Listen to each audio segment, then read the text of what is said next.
30s. The complex covers about 413 acres and it's at its peak housed around 10,000 inmates, making it one of the world's largest correctional institutions. A diverse inmate population is held inside Rikers, and most prisoners are there temporarily awaiting trial, serving short sentences, or awaiting transfers to other facilities. Rikers Island is notorious for its harsh conditions, including violence between inmates and involving guards. Reports of abuse, neglect, and corruption among staff have been frequent. The treatment of inmates with mental health issues has been a particular concern, with critics arguing that the facility is ill-equipped to handle such cases appropriately. Likewise, the treatment of juvenile inmates is a subject of controversy. There have been calls for more appropriate handling in the facilities for young offenders. Numerous lawsuits and human rights investigations have targeted the conditions at Rikers Island, often focusing on issues like solitary confinement, the use of force by guards, and the prolonged detention of inmates awaiting trial. Now would be a good time to like the video, to subscribe. And are you guys enjoying the prison series? Do you like hearing about all the different prisons, learning with me together? If so, go ahead and comment below. So, when visiting Rikers, journalists and prison reforms discovered temporary holding cells described as covered with rotten food, urine and feces and blood. Inmates were using plastic sheets for blankets and cardboard boxes for beds. Maggots crawled over everything. Up to 26 men were crowded into a single cell where they used plastic bags as toilets. Prisoners kept in holding cells, which should be used for only 24 hours or less, often stayed there for more than a week awaiting transfer. In that time, food and medical services were not routinely provided. Now let's hear that paragraph again, just a small bit of it. So, this was what journalists had noticed when visiting Rikers Island. The prison reformers discovered temporary holding cells described as covered with rotten food, urine, feces, and blood. Inmates were using plastic sheets for blankets and cardboard boxes for beds. Maggots crawled over everything. Up to 26 men were crowded into a single cell where they used plastic bags as toilets. That does not sound good, does it, people? It's disgusting. So over the years, there have been various attempts to reform Rikers Island, focusing on improving conditions, reducing violence, and providing better mental health care. Amid mounting pressure, activists and political leaders have urged the city to close Rikers Island. In 2019, the New York City Council voted to close the jail completely by 2026, intending to replace it with smaller, more modern jails located closer to the city's main courthouse. I hope you guys enjoyed the video. Please like, share, and subscribe. Welcome back to our prison series. Okay, so this is to the assassin out there, the guy that got the healthcare worker. How does a girl get in contact with you? Because you know you got many admirers right now because of how handsome you are. And so this is the guy. I'm getting off track. Welcome back to prison episode number 35. Again, we're talking about a criminal today, a sexy criminal. Okay, do you see this guy right here? All right, I would much rather be going out on a date with him than this guy right here, okay? Yes, that guy right there, he's not as handsome. The guy that assassinated him is so much more handsome. And it would be like if someone is like, if he's asking you, if you happen to bump into the guy that assassinated, you know, the CEO on the street, and he asks you out on a date, or he's like, hey, could I hide at your place? You know what? He's so handsome that you would just be like, okay, you know. So what do we really like about this guy? Look, he's young too. He's young. This guy, he's old and he's deceased, okay? One's alive. That's what we like about that guy. And one's not, okay? And, you know, the deceased stink, if we can be real about this situation. Yes, so one is handsome and one is not handsome. Do we need to waste any time there on why you would like to hang out with the guy that, you know, I'm just saying, you know, I'm pretty normal. I know some of you might be afraid to talk about how attractive the guy is that they're in search of. But, you know, if they capture him, what we have to say is this. At least we will be able to write him letters and, you know, we'll be able to keep track of him. But you have to remember, you know, he's single right now. We know that much because, you know, if he was married, then I can only imagine, you know, his wife would just naturally come forward and be like, that's my husband, you know. So we know he's single. So that's good news for us ladies, okay? You know, but I mean, well, let's not fight over the guy, you know. We hope that they get him, because when they get him, then we'll be able to write him, right? And yeah, we imagine that he has so many admirers. Yeah, so one of these guys is a coward and one is not. You know, that's pretty much all I have to say about that. Now would be a good time to like the video, to subscribe. Is there anybody else out there who's just secretly admiring this guy right here, and you too want to get in contact with him, and you're just thinking, where are you? We want to see you. You know what I'm saying? So, or is it just me? Am I tripping? Am I the only one who finds him to be handsome? You know? I mean, if you're out there, dude, and you're watching, you know, a lot of people like you, okay? If you didn't know. So please like, share, and subscribe. Welcome to our prison series. Today we are going to give you an update on P. Diddy and what his Christmas is going to be looking like. This is prison episode number 41.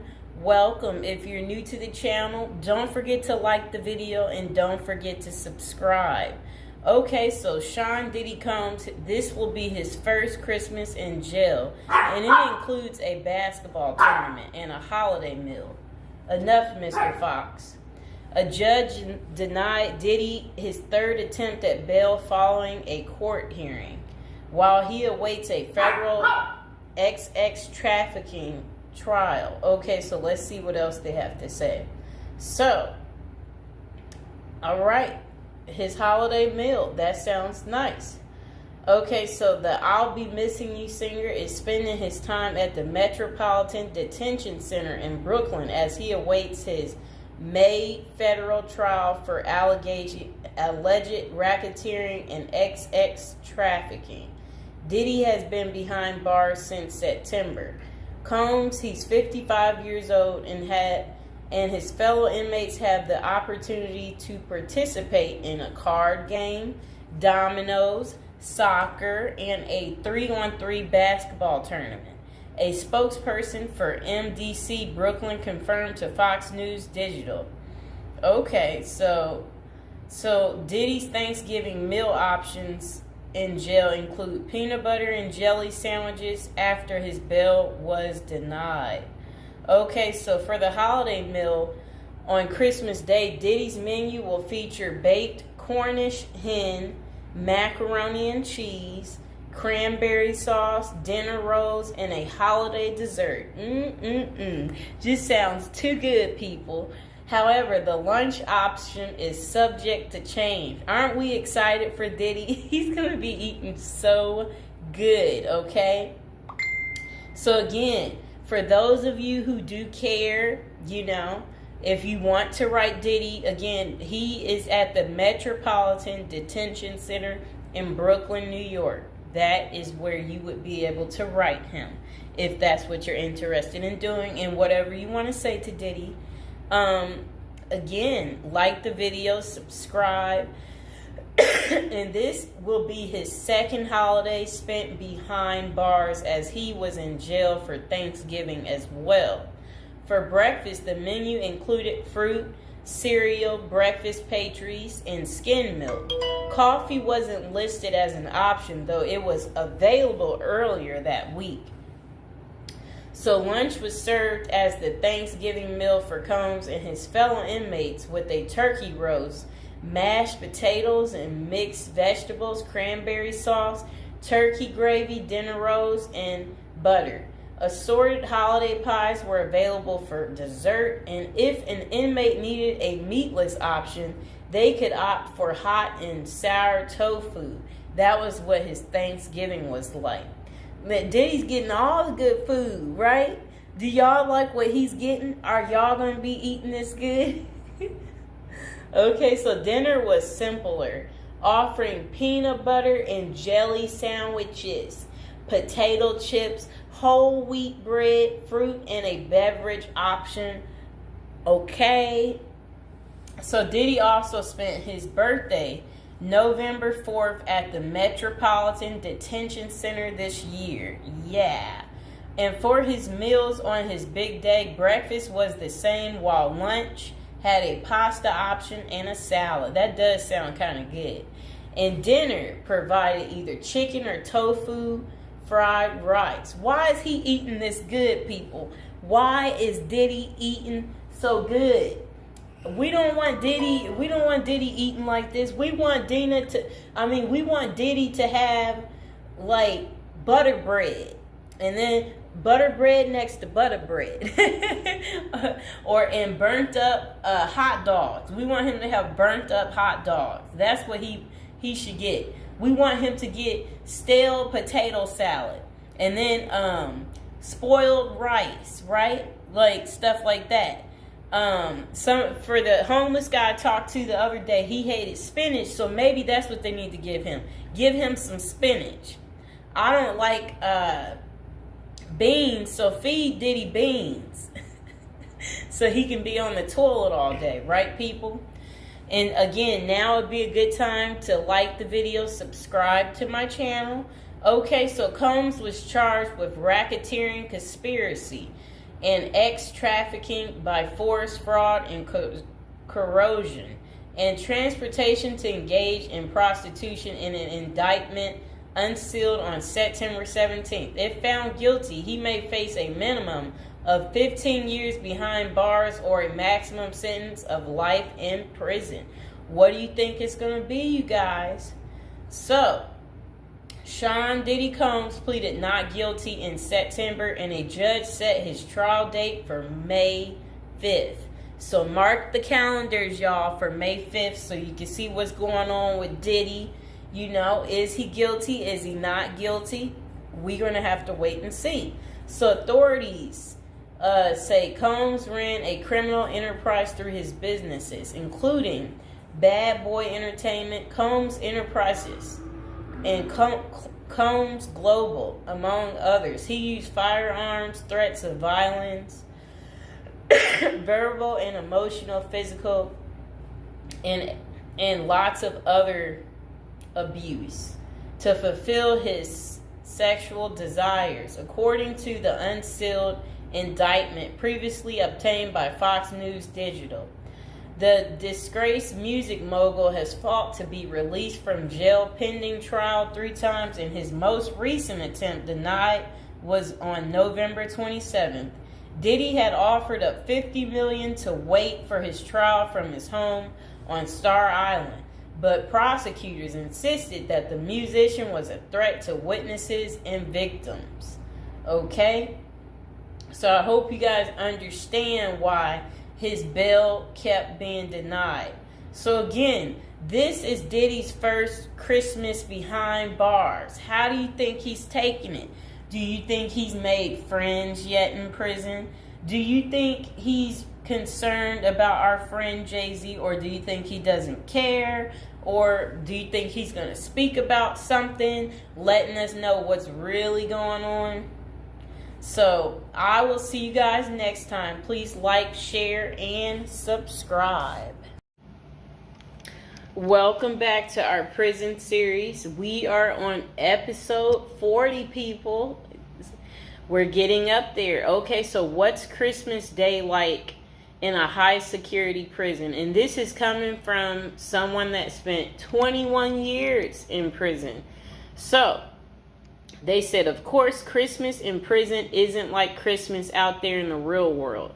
But at the end of the day, it's still Christmas, and the effort is made at some institutions to make inmates feel the holiday cheer. The person said during their 21 years of incarceration at 7 different federal facilities, they witnessed the whole spectrum in regards to what inmates and staff were willing to do during the holiday season. A lot of inmates didn't care. It was just another day on the calendar to them. They were more interested in gangs and drugs and politics and making moves. The same with the staff. Some correctional officers and administrative officials could care less. They were there to do a job, and Christmas didn't come into the equation. But Christmas in prison can be special if the staff and inmates cooperate to make it so. Prison life is bleak and stark. Even the hardcore convicts need a little Christmas spirit. It helps to lighten the mood, let everyone relax, and even put their guard down for a minute. The following is what I experienced at the various institutions I was housed at during Christmas time, and how it differs from the life on the outside. It was never super special, but it helped to break the routine. And okay, so then they said presents. Getting presents in prison is frowned upon. You always hear the stories of the XX predators putting candy on the new inmate's bed. And if that new inmate takes the candy, well, you get the picture. Anytime someone gives you something in prison, it immediately makes your radar go up. Like, what is this dude's angle, or what is he after? That means there is no secret Santa or gift exchange in prison. A secret Santa present on your bunk might mean someone is trying to make a move on you in a way that you might not want. If someone did that to me, I would be out on the tier trying to find out who it was so I could beat them up. And now would be a good time to like the video and to subscribe to the channel. Are any of you out there going to be in prison for Christmas? Or know somebody who's in prison for Christmas? Maybe put some money on their books so they could get some candy. Okay, but saying all that, the staff does give out Christmas bags every year, and that is a big event. It's a big bag of candy with Reese's peanut butter cups, Hershey's chocolate bars, honey buns, grandma's cookies, and much more. Yum. Honey buns, grandma's cookies. Okay, so a nice bag of exclusive items that you don't normally get. As soon as the staff gives out the bags and then unlock the doors, it is a pandemonium on the tiers as the block turns into the New York Stock Exchange. And everyone is bartering their items, trading them off and selling their bags. I've seen prisoners trade cigarettes and drugs for Christmas bags. Everything in prison, even Christmas bags, becomes currency. Wow, people. Okay, so relatives. The only time you see your relatives in prison is out on what prisoners call the dance floor, the visiting room. All bureaus of prison facilities have visited on Christmas and all the other holidays, but the visiting rooms have limited space, and it's not like everyone's relatives are coming to see them. Okay? Only the lucky few in prison get visits on Christmas. For most inmates, the only time they see their relatives at Christmas is when their family members are locked up with them. I had a few visits on Christmas, though. There is usually a tree with presents under it and an inmate photographer so that you can take pictures and document your holiday visit with your family. Deep in the neither world of corruption and violence. The only thing is that if you hit the visiting room at Christmas, then you usually miss the holiday meal. But that's normally cool because on the dance floor, you can get all types of exclusive items out of the vending machines that you don't normally have access to. So it's a double bonus. You see your family and eat good, at least by prison standards. So then this person said, prison life is bleak and stark. Even hardcore convicts need a little Christmas spirit. And then the next person said, dinner. The Christmas meal is big. It's one of the only times of the year where the chow hall actually makes an effort to give you a decent meal. There will be corn, stuffing pie, and big Cornish hen. They fill your tray up to capacity and you are allowed your feast. Isn't that good? But the big feasting comes afterwards as the kitchen workers smuggle everything that isn't chained down back to the units. Later that night after Christmas meal, you can get pecan pies, ice cream, and more Cornish hens back on the unit. Isn't that really good? That sounds beautiful. Now would be a good time to like the video and to subscribe. Comment below if you like me doing this prison series and you want to continue to hear more. Okay. So games. In the game rooms, the prisoners go hard on sports. The NBA games dominate the television at Christmas. Prisoners watch games all day, shuffling off to the phones during commercials to call their loved ones and feel some holiday love. Guys will be betting, drinking prison-made wine that we call hooch, eating their smuggled pecan pies and dreaming of the new year and the time they will get out to enjoy a Christmas in the real world. The recreation department also hosts events like bingo card, pool, chess, tournaments, and craft activities. They attempt to go the extra mile for the holiday activities and provide a diversion for inmates missing their family and loved ones during Christmas. Okay, so then they said decorations. Wow. It depends on the counselor and case manager from each unit, and sometimes even the warden for the whole compound. But I've been places where the staff will let you decorate the unit and even encourage you to. At the last prison I was at, FCC Forest City in Arkansas, we put up lights, a cardboard Christmas tree, stockings on a cardboard fireplace, and even a cardboard gingerbread house that inmates made for us. Inmates made paper snowflakes and hung them from the ceilings. Put cutout stars, crosses, and Santa Claus on the walls. It was rather festive unit. My bunkie even made a little cardboard Christmas tree that he put on his locker. He painted it and rigged it up a light.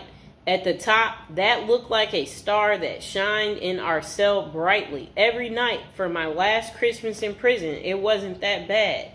And now would be a good time to like the video and to subscribe. That is how Christmas is on prison day. Did you guys like hearing about the story time of what Christmas is like in a high security prison? If so, comment below and I will see you guys. Alright, welcome to episode 18 and I hope you guys are enjoying the weekend. It's the start of it. Now, we are back to talking about, our prison subjects, and we are back to the love topic. So, the article we're reading today, it's about love again. And it's titled, Terrible Crimes That Couldn't Stop These Ladies from Loving Men Behind Bars, okay? So some women find love online, while others focus on those who have been in a lineup. So it says, Bloomberg reporter Christy Smith made headlines in December when she revealed she had quit her job and divorced her husband after falling in love. Okay, so I guess she fell in love with a prisoner. Okay, so she insisted that her view was just misunderstood, I guess the prison guy. This came after he had been dubbed the most hated man in America for price gouging a drug for people with HIV. Bizarre though, the story was Smith, I believe that's her last name. Yeah, Christy, I don't know why they won't just call her Christy, has plenty of company.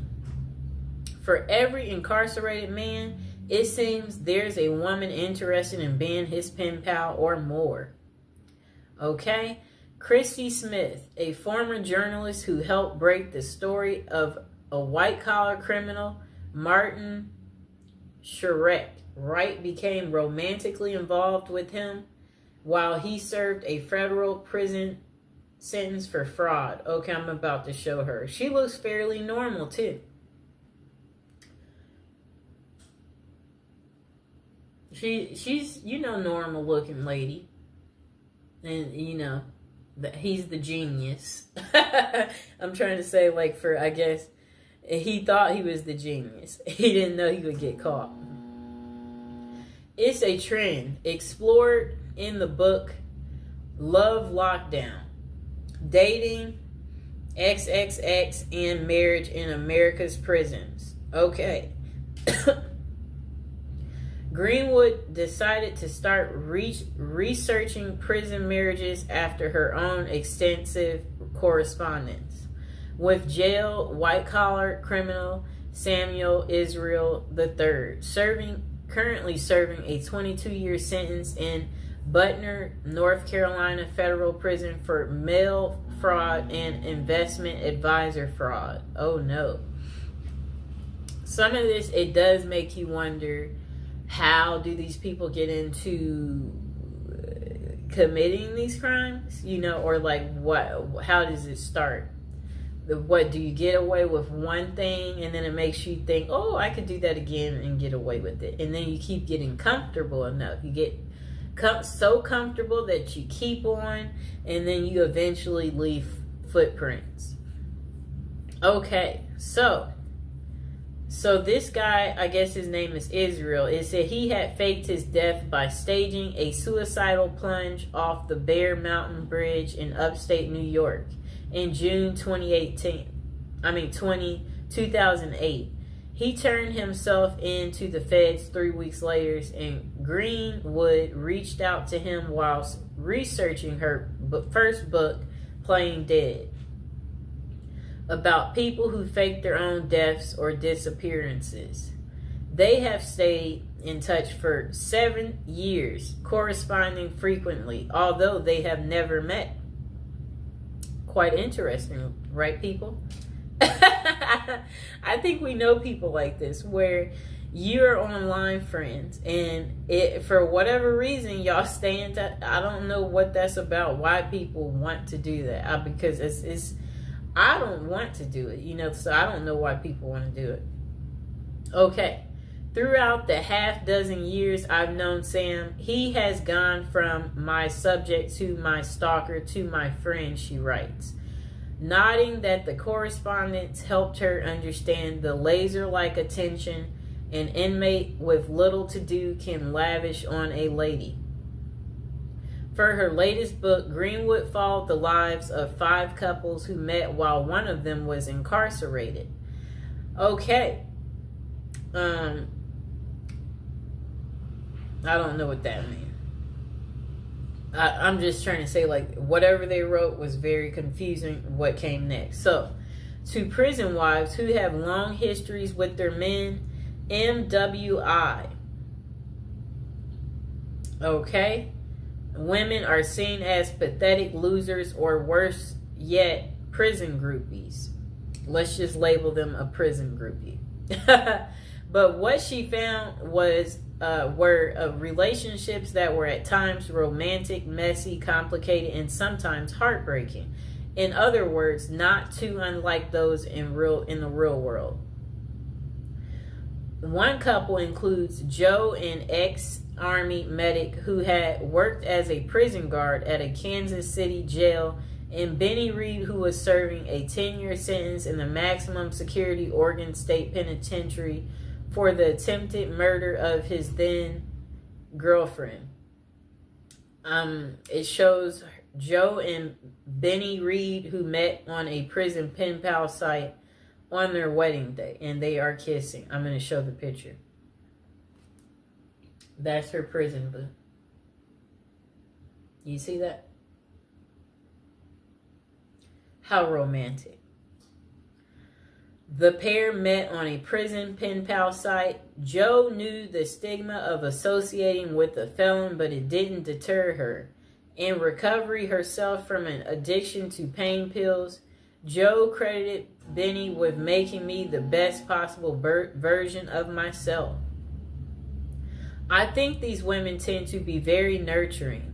They have a sense of wanting to be cared for, wanting to be caring for someone else, and men in prison, for obvious reasons, are quite needy. The pair even got married at the prison. He saved up from his $1.81 an hour prison call center job to buy her a ring off Etsy. How sweet. But the relationship ended abruptly when Benny found other companions online. Are you kidding me? He still left her while in prison. That's crazy. It says, yeah, that's crazy. Oh my gosh. Wow.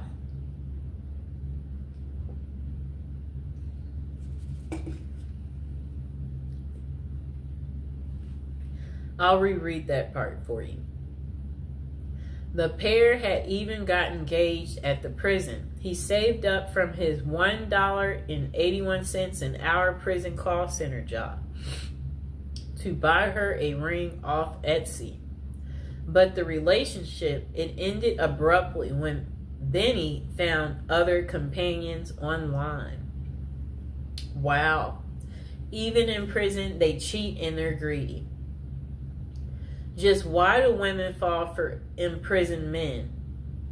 According to Dr. Fred Berlin, director of the Johns Hopkins XXX and Gender Clinic, there tends to be this trait of intense mothering in prison wives, writes Greenwood. I think these women tend to be very nurturing. They have a sense of wanting to be caring for someone else, and men in prison, for obvious reasons, are quite needy. But not every prison wife goes into a pen pal relationship looking for love. Sheila Rule, a longtime foreign correspondent for New York Times, met Joe Robinson while doing volunteer work for a prison ministry. She was corresponding with more than a dozen inmates when a compelling letter came from Robinson, an East New York native serving 25 years for murder. Now, I have to look at this close up. I guess she was really lonely too. Okay, I'm looking at them. Oh, how are they in bed together? They must. She must like spent that one weekend day with him. This is funny. He has on regular clothes. Let me show the picture. Yep, she met him during her volunteer. Okay, so look. That lady I showed you, Sheila, a longtime foreign correspondent for New York Times, met Joe Robinson, the guy that you saw there, while doing volunteer work for a prison ministry. She was corresponding with more than a dozen inmates when a compelling letter came from Robinson, an East New York native serving 25 years for murder. As a pen pal, he was looking for a young lady, and Rule who had been married twice, was in her 50s, 20 years his senior. She let him down and flat out told him that she couldn't be his companion but could be his friend. For a year, the two exchanged letters that were deeply vulnerable but very flirtatious. In 2003, he convinced her to visit him in person, where the relationship switched from friendship to romance. And they wed in 2005. That's 2 years later, after he convinced her to visit him. They've now been married 15 years, 12 of which Robinson was in prison. She says the marriage is happy and familiar, like an old shoe. That's so funny. Like, it's like a shoe. Still, Rue initially told few people about the relationship. When she decided to tell a friend she thought was progressive, the friend asked how she could be with someone charged with murder. I'm not marrying Joe's past, she told the friend. I'm marrying the person he's become. Do you like her excuse? So that's the end of Terrible Crimes. How it couldn't stop these ladies from marrying men behind bars. I hope you guys liked the video. Don't forget to like and subscribe. Let me know, are you enjoying the prison series? Is it very lovey-dovey? Is it giving you the romance that you seek in your life? And if you are enjoying it, let me know in the comments below. All right. Okay, welcome back. We are on prison episode number 8. So today we'll be talking about how to prepare to go to prison if you know you're going. So prison is all the rage in Hollywood. We've all seen Oz, the Shawshank Redemption. Orange is the New Black, and Con Air. Their creators got some of the facts right, but they don't tell you how to prepare for prison, do they? If you're going to prison, our goal is to help you in your preparation for incarceration journey. So that's what we want to talk about to help you out. And if you're interested in learning more about prison life and how to prepare, they said online they have a copy of a book. It's like a little pamphlet, Federal Prison Handbook. And if you guys really need it, go ahead and comment below. And while you're thinking about it, subscribe. And, I should be able to include some type of link below to hopefully help you. I hope I don't forget to put it down below. Or consider hiring Zukis Consulting Group to assist you in preparing for going to prison. Whether you will serve 6 months or 6 years, the tips discussed below will help you prepare for your time in prison. You can also book a free initial consultation to speak with a prison preparation coach today. For those with little experience with the criminal justice system, the notion of time behind bars can feel overwhelming. It can feel as though there is nowhere to turn, and any information you read online seems to contradict other information you've seen. We've included useful basic information below on preparing for prison to cut through all the misinformation. So they had created, it looks like a table of contents. So I'll read the table of contents. How to prepare for prison. Going to prison. Steps to successfully prepare for prison. Learn about federal prison. Federal prison facilities. Minimum security prisons. Federal prison camps. Low security prisons. Medium security prisons. High security prisons. United States Penitentiary. USPS, Administrative Security Prison. Research your Pacific Prison. Arrival and personal property. Money in prison. Communication in prison. Get in good physical shape. Get your affairs in order. Preparing your family for incarceration. Appointing a power of attorney. Designating your point of contact. resolving your medical and dental issues, creating a list of contact details, authoritative information about going to prison, life in federal prison, stay out of prison politics, keep yourself busy. Wow. Find purpose, stay clean, avoid discussing your charges, learn the rules, be polite and respectful, have a good attitude, don't struggle with how to prepare for going to prison. We're here to help. If only Diddy had this. Okay, so now let's get into how to prepare for prison. It's essential to prepare in advance if you have been convicted or pleaded guilty to a criminal offense and are waiting for sentencing. According to the United States Sentencing Commission, the average federal prison sentence imposed is approximately 147 months. That's a lot. Less than 20% of offenders serve a prison term below 5 years. This means no matter the nature of your offense, your confinement to federal prison will likely disrupt your normal life for a minimum of a couple of years.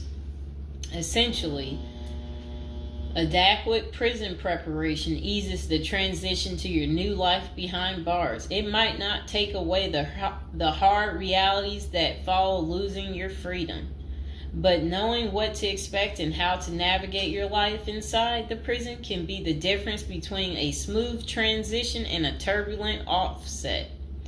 Losing your freedom is hard enough, especially for your emotional and psychological well-being. Thus, managing any preventable hardships or mishaps can go a long way in promoting your mental health while serving your sentence.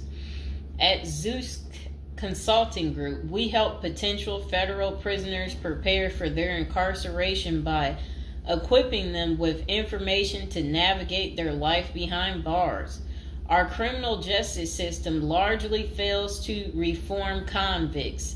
Hence, if you are keen on going through your sentence as smoothly and as quickly as possible and transitioning back to an active life afterward, we are here to assist you. If you get in touch with us immediately after your conviction, our team can offer expert coaching on making a favorable impression at sentencing to secure a more lenient judgment. In addition, we coach our clients on how to live a meaningful life during confinement by cultivating their abilities, keeping them out of trouble, and developing an excellent record. These are essential factors that can enhance your overall life in prison and improve your chances of serving a shorter sentence. Okay, now let's get to the part talking about going to prison, steps to successfully prepare for prison. At the Zuski's Consulting Group, they walk through the various steps you need to take adequately to prepare for a smoother transition in your life in prison. Generally, criminal conviction comes with potentially life-changing consequences, and the period before incarceration is the hardest for most people and their families. We understand you may be stressed and anxious about what lies ahead. For this reason, we are committed to providing you with essential coaching that you can implement immediately to get you ready for custody. Let us take a look at some of these preparing for incarceration tips. Learn about federal prison. Depending on the nature of your offense, the court might order you to self-surrender, or you may go into the custody of the U.S. Marshal Service. Whichever way, you need to arm yourself with knowledge on what to expect in the federal prison you report to. This means reading quality prison preparation books and speaking with a knowledgeable advisor who has ideally done substantial prison time in the system where you will be incarcerated and at the same security level. So if you know someone who has served as much time for you as the same charge that you have, that's the mentor you should be talking to and linking up with to learn more about what prison life might be like. Okay, so it says the Federal Prison Handbook, the definitive guide to Surviving the Federal Bureau of Prison is the best book for this.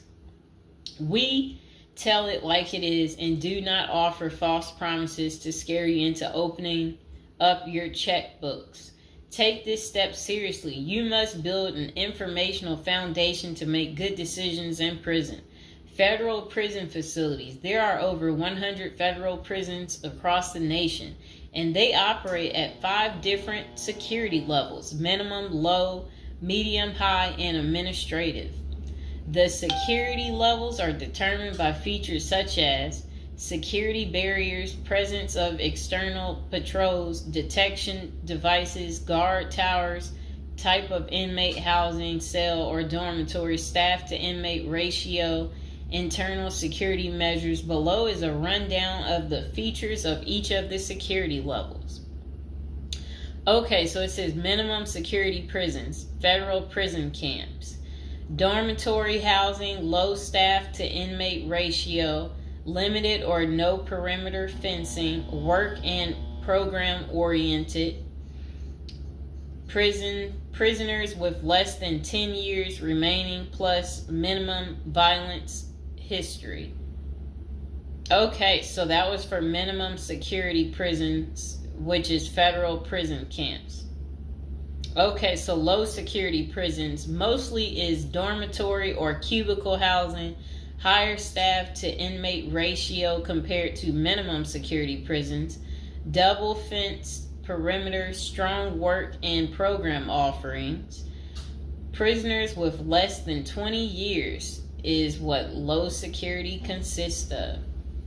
Medium security prisons, mostly cell type housing, higher staff to inmate ratio compared to low security facilities, strengthened perimeters, wide variety of work programs, greater internal controls, all types of prisoners but with less than 30 years remaining on their sentencing. So the minimum is for, again, people who didn't commit the worst of the worst. And then low security, same thing, less than 20 years. Well, they're not the same thing, but and then medium means like you're gonna be there a while, but you'll be there less than 30 years. Okay. High security, okay, is United States Penitentiary, USPS, single and multiple occupant cell housing. Highest staff to inmate ratio, highly secure perimeters, close control of inmate movement,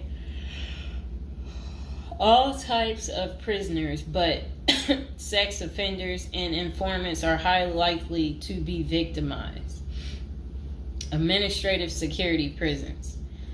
Administrative security federal prisons have special missions. For example, pretrial offender detention, treatment of seriously or chronically ill offenders, confinement of escape-prone, violent, or extremely dangerous inmates.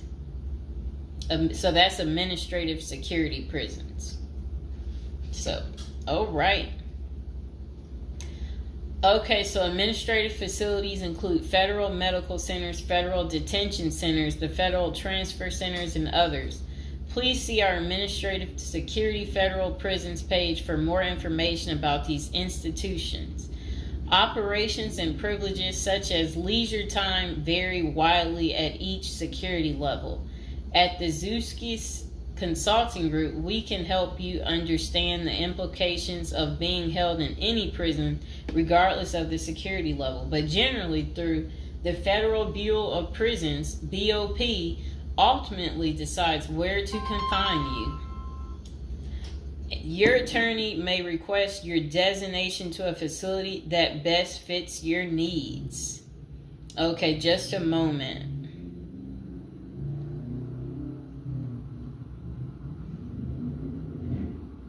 I'm trying to figure out how do I'm going to this. Let's see.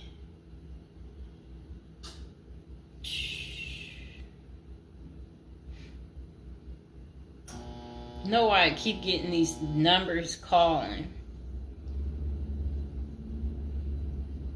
Okay, back to where we were. Research your Pacific prison.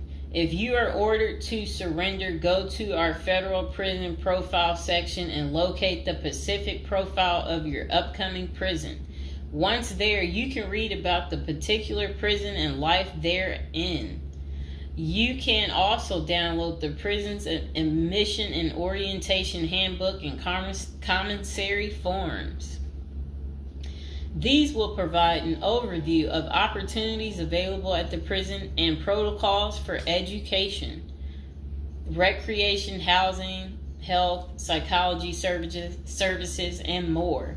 This is a valuable Prison Pacific information that can be very helpful in your journey in preparing for incarceration. Okay, so arrival and personal property. Whichever prison facility you are designated to, prison staff from medical case management and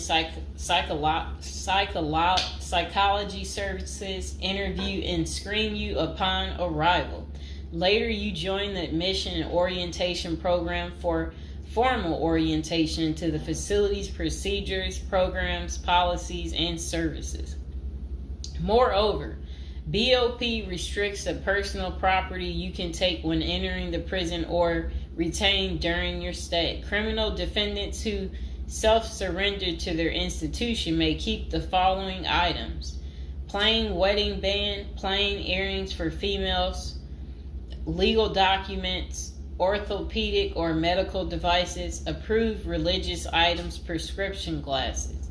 While you surrender in your civilian clothes, you will be given an option to throw the clothing away, donate it, or mail it home. The prison issues you clothing, bedding, and hygiene items upon arrival. In addition, you may purchase items such as shoes, recreational clothing, food items, personal care items, and others from the prison's commissary. Sounds like the military. Once you are in custody, there are Pacific guidelines regulating possession of any of these items.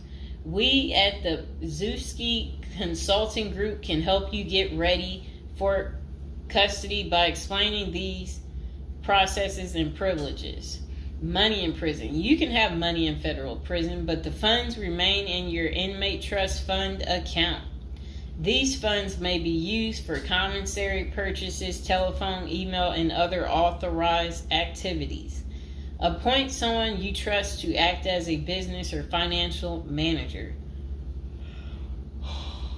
Your spouse or attorney or close friend, you may want to give this person power of attorney and arrange for the bank to allow them to make withdrawals from your account.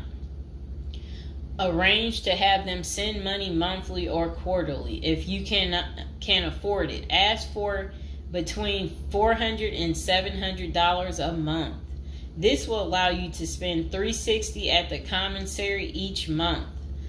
Use a maximum of 300 minutes of phone calls each month. Purchase MP3 player songs and use the BOP's inmate email system. This investment will make your prison time go by faster. It's worth the expenses if you and your family can afford it. So again, ask your family to send you about $400 to $700 a month, because the commissary, they allow you to spend $360 a month, and then they're just saying that use a maximum of 300 minutes, of phone calls each month, and then you should be able to use the inmate email system too.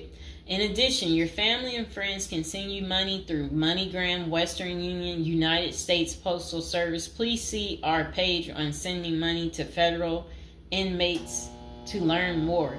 Note that your account number must be affixed to all such transactions. Funds sent through MoneyGram and Western Union are processed every day of the week, including holidays. Communication in prison. Communication with family and friends is essential during your time in prison.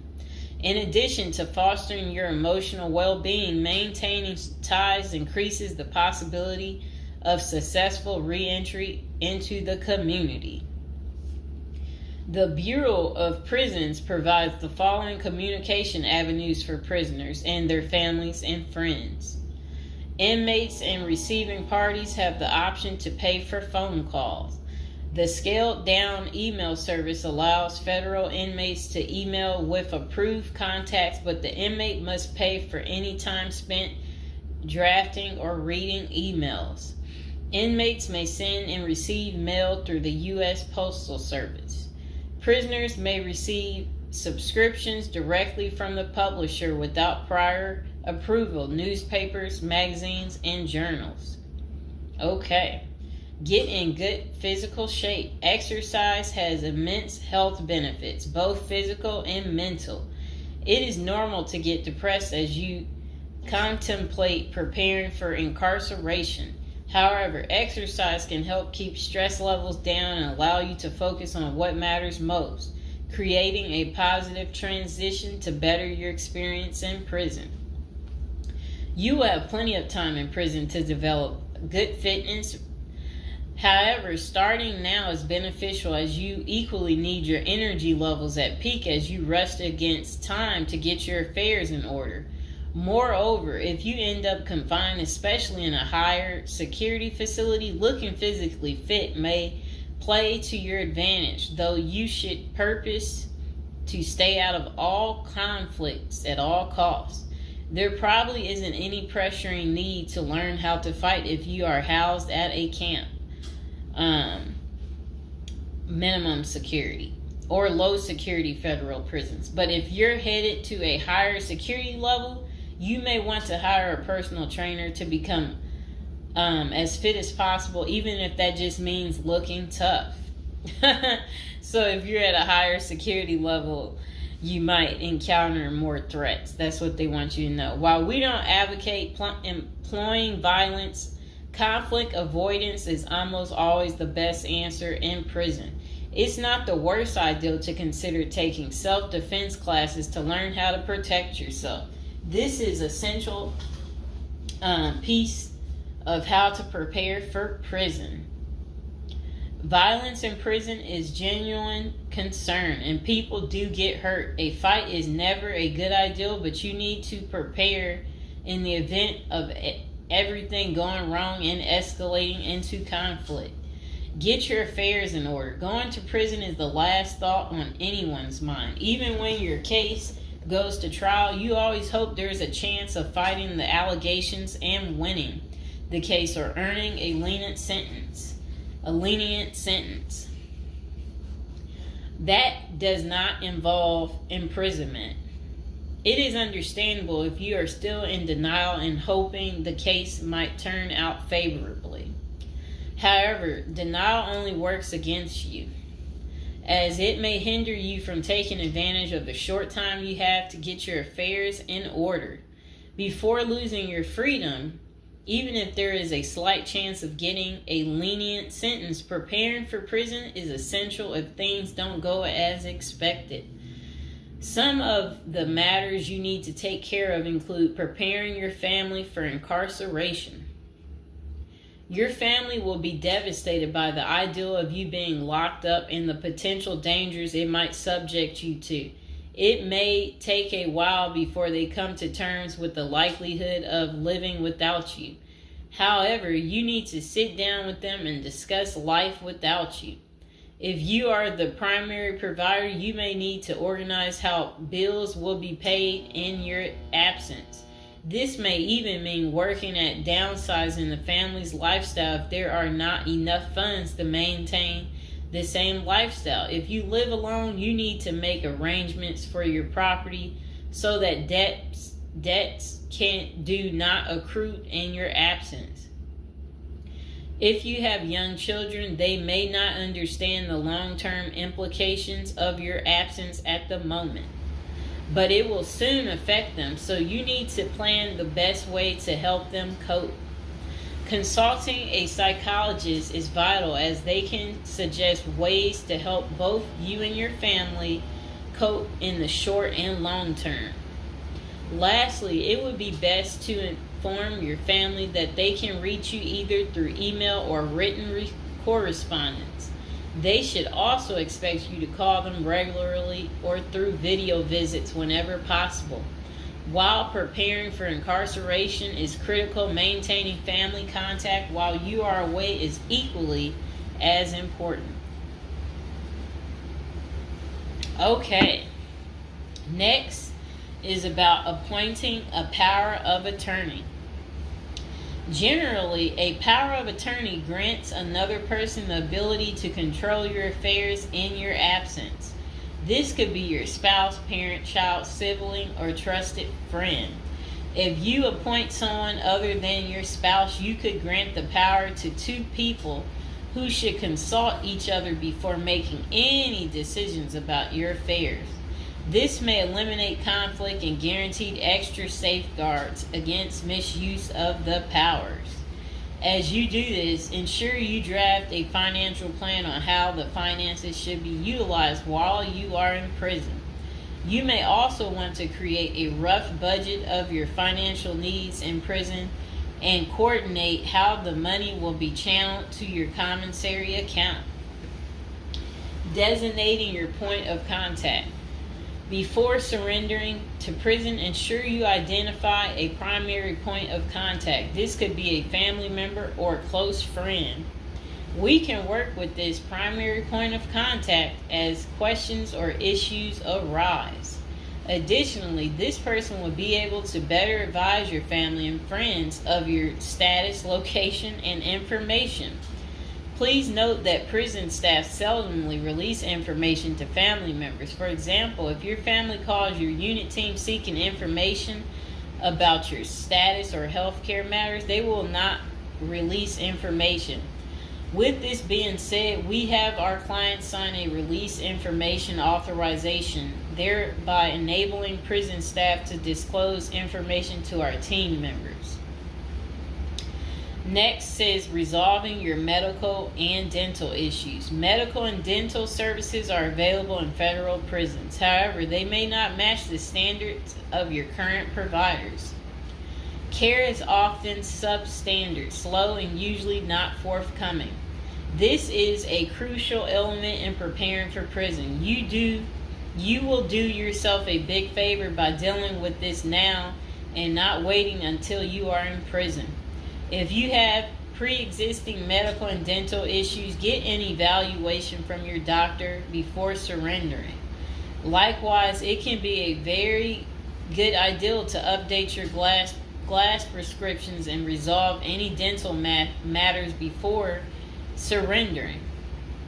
It can also be helpful to obtain complete copy of your medical records from your doctor. If you take any prescription medications, ask your doctor to draft a letter explaining what the medications are, and what underlying conditions they treat. While you can submit these documents to your prison's health service upon arrival, our team can also use these in cases of prison staff not adequately treating medical conditions. In these cases, it is critical that we have underlying documentation, as this helps us motivate prison healthcare staff. Creating a list of contact information. Before going to prison, prepare a list with contact numbers, mailing addresses, email addresses for all the people you may need to contact during your confinement. This way, you will not get stranded whenever you want to contact a particular person. Additionally, try to fit this contact list on one double-sided page. Many receiving and discharge officers will allow self-surrendering inmates to retain this page. If not, we also recommend our clients provide us with a copy of their contact list. We overnight this contact list to our clients on the day of their arrival. Authoritative information about going to prison. In the past, people used to go to prison utterly oblivious of what lays ahead and would endure untold hardships before they adjusted to their new life. This is not the case today. There are dozens of books, guides, and other programs that help defendants prepare for their life behind bars. While we cannot attest to other firms, books, or products, our team regularly assists clients preparing for prison. Here are a few of our book offerings: Prison Education Guide, Federal Prison Handbook, Directory of Federal Prisons. While waiting for your sentencing or self-surrender date, ensure you gather as much information as possible to enlighten yourself. Most prison preparation resources are written or produced by ex-convicts who have served long sentences in federal prisons, or experts who have worked closely with the inmates and are familiar with the criminal justice system. Researching widely and reading available credit resources can be an eye-opener, enabling you to adjust to your new life quicker. Aside from reading prison preparation books and guides, you may also seek out prison consultants to answer your questions and provide insights on the ins and outs of prison. For instance, at Zeus Consulting Group, we help criminal defendants develop strategies to prepare for prison and successfully reintegrate into society. Our objective is to help you develop an informational foundation to make good decisions once in custody. Life in federal prison. Before commencing your federal prison sentence, you need to know how to prepare for federal prison with a survival guide and tricks. Assuming you have gathered as much information as possible about what your life in prison will be like, here are some tips to enhance your experience. Stay out of prison politics. You do not have the liberty to choose your neighbors in prison. You meet people from different backgrounds, some possessing extreme opposite personalities, ideologies, and outlooks on life. Despite the sharp differences, you may have to share the same facility for years. In ideal circumstances, people should embrace diversity, but not so in prison. Conflict of interest and prison politics are the order of the day. However, it helps by maintaining a low profile throughout your stay. Otherwise, if you indulge in politics and things turn ugly, it may compromise your chances of coming out unscathed. Keep yourself busy. Federal prisons require medically able inmates to work. As soon as you arrive, ensure you find a job that you will enjoy. If you don't obtain a job on your own, prison officials will assign you a work detail. We advise our clients against this approach since it often means working long hours in the kitchen. Some examples of the positions you may want to consider include plumber, inmate orderly, food service, warehouse, groundskeeper, painters, while some of these prison jobs require long hours. Others are no-show jobs where you sign your name on a sheet and leave. While federal prisoners are paid for their work, wages tend to be meager. For example, federal prisoners typically earn 12 cents and 40 cents per hour. These funds are deposited into your commissary account, which you use to buy personal items. I'll repeat that again. Oh, sit down, Mr. Fox. Sit down. Sit down, baby. Prisoners typically earn 12 cents and 14 cents per hour. Okay. Okay, that's crazy. So when in prison, find purpose. A period of incarceration equals a lot of available time on your hands, which can be positive or negative. It's your choice. Many positive activities in prison can help you find purpose in life, even help you improve your circumstances upon arriving.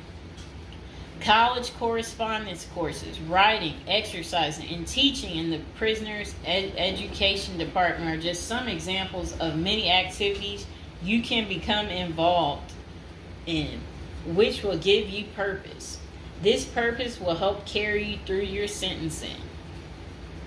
Okay. Pursuing a purpose during your time in prison can make your stay more meaningful and manageable. For example, you can learn a new trade, write a book, discover philosophy, find spirituality, or purchase other professions. Likewise, we help many of our clients further their education behind bars. Whether you are interested in college or career-based studies, our team can help. Okay.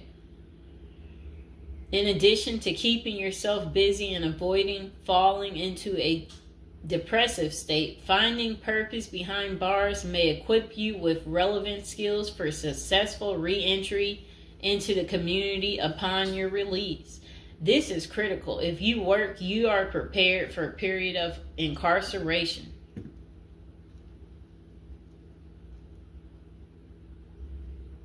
So, yes, that's very critical. Thinking through potential activities is a critical step in figuring out how to prepare yourself for jail. How you find purpose is up to you. One of our clients, a doctor before his incarceration, spent his time helping those who need physical therapy. Find something that works for you. It is a good idea to put a plan in place so you can focus on the day of release from the time you enter. Avoid discussing your charges. When first entering prison, many inmates receive the prison 411. Other inmates want to know who you are, your criminal charges, your sentencing, and other relevant information. Whether someone tries to bully this information out of you or a friend in prison asks, do not fall into the temptation to disclose your case details. Many things can go wrong if you do so. For instance, a fellow prisoner could make a deal to serve less time in exchange for the information, especially if the details are incriminating. Also, the nature of your crime might cause you to be victimized, especially for sexual-related charges. Please contact us at the Zeus Consulting Group if you are concerned about these types of disclosures. We help clients charged with all manner of criminal offenses develop a strategy for addressing these sensitive matters. This is especially important for clients charged with sexual offenses or who have testified against others for a sentence reduction. Stay clean. However tempting the ideal of using drugs in prison may be, you should steer clear of them. This is a key area for in-prison conflict among fellow inmates. Likewise, inmates caught drinking alcohol or using drugs are often severely sanctioned. While this can be an appealing avoidance avenue, especially when struggling with depression, this is not the answer. Our team can help you develop better coping mechanisms. No matter how deep you descend, keep in mind that drugs are not the solution. If anything, they are likely to aggravate your mental condition. Always remember there are far better coping methods such as remaining physically active, finding purpose, keeping in touch with family and friends, if possible, and seeking professional counseling. Moreover, no matter how smart you are in concealing drugs, it is only a matter of time before the guards catch you. And when that happens, it may spoil your efforts of maintaining a clean record and dash any hopes you may have for an early release. Getting addicted also raises the chances of being indebted in other prisoners, bringing you into deep trouble and potentially making your life in prison intolerable. Learn the rules. Ignorance is no defense for prison rules, for prison rule violations. Even if you did not know they existed, breaking rules in prison can get you into serious trouble.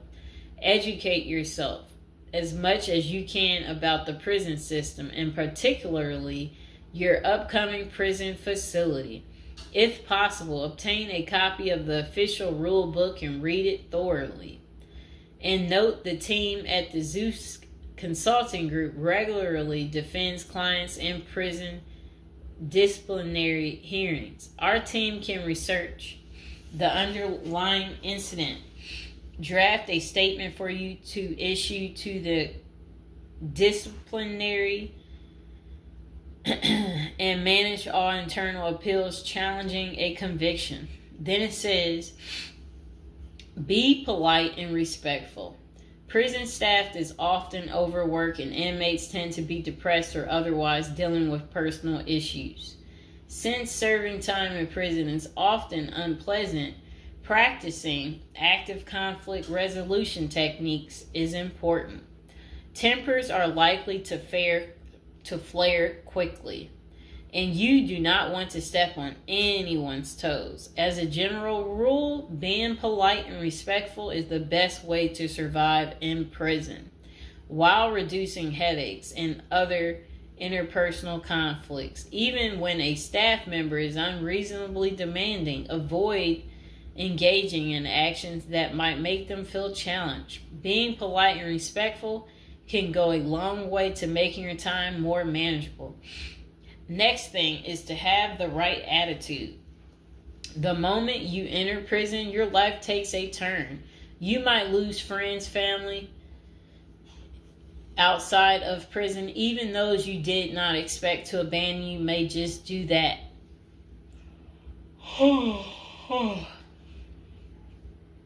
You are pretty much on your own inside prison. Other inmates may try to take advantage of you. Going to the guards for help is often a bad idea, and that can have serious repercussions. With such a gloomy situation, you need to polish up your attitude and prepare for incarceration. Having the right attitude can help you surmount the prison reality and build something positive out of the situation. The team at Zeus Consulting Group can help you prepare for the experience to come and plan for the unexpected. Prison time doesn't mean a death sentence, quite opposite. It says, if you lost your license because of a criminal conviction, they can help you launch a new career. Okay. So they're just saying basically, there's no reason you can't leave prison without a degree or a better prospect for the future. Don't struggle with how to prepare for prison. It says that use the Zeus Consulting Group and let them help you. Okay, because they're basically saying prison is never easy. They said they know what awaits you in prison and the tactics you can employ to have a smoother life behind bars. Going to jail or prison is never easy, but with directed effort, you can lead a productive life during this experience and after. Okay, so that is pretty much how you prepare if you are going to prison. If you've watched this far, type in the comments below this far, and I hope you enjoyed the video. Please like, share, and subscribe. Welcome to episode 2. Back on our prison is a retirement plan for seniors. And today we're going to be talking about people using prison as a retirement plan in Japan. Of all places. Okay, let's get to it. So they said seniors in Japan are having to steal just to cover basic expenses. But it's all part of their plan. You see, the sentence for their crime sends them to a place where they find a sense of community, receive free room and board, and have a caregiver 24/7. It's good to watch other countries who are older or more in depth to see what will happen to us. Well, 27.3% of Japan's citizens are 65 or older, practically twice that in the U.S., and these seniors are breaking into prison just to survive. Will Americans retirees be forced to do the same? Not if they start planning now with a financial professional. Here's a look at Japan's rampant retiree crime spree. So they said an article in Straits Times is titled "Rising in Old Jailbirds Turn Japan Prisons into Retirement Villages."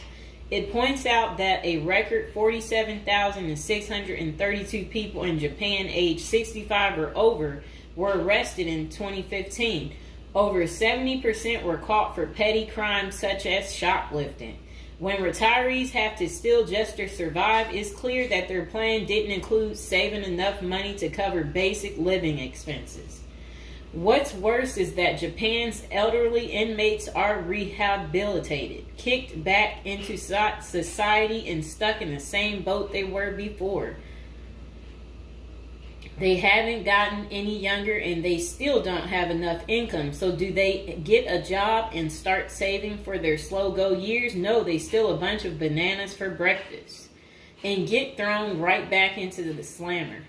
About 70% of all current inmates aged 65 or older are repeat offenders. Why do these seniors live this type of retirement? Well, besides the fact that they did not plan successfully, their retirement strategy didn't include any plan for long-term care either. But prisons did. A roof over their head, 3 meals a day, no utility bills, and free unlimited health care are all provided. A research firm coined Japanese prisons state-sponsored retirement villages, and one of prisons' demographics includes a 50.6 age average, with the oldest being 88 years old. That same prison was recently refurbished to accommodate their demographic, including 500 private well-lit cells, each with its own desk, chair, and well-lit cells, each with its... Oh, okay. They said also comes with a wooden bed and television set. Steps in the public areas are even upgraded with ramps and handrails. Does that sound like a prison to you, or is it closer to the retirement home where individuals visit the grandparents? By 2025, 1 in 3 citizens of Japan will be age 65 or older, and 1 in 5 will be 75 or older. 2025 isn't that far away, and the U.S. demographics isn't getting any younger. Medicaid and Medicare are drastically underfunded and facing problems similar to Social Security still. Prison is better than no plan, and a ward of the state doesn't have to live on the street and steal bread.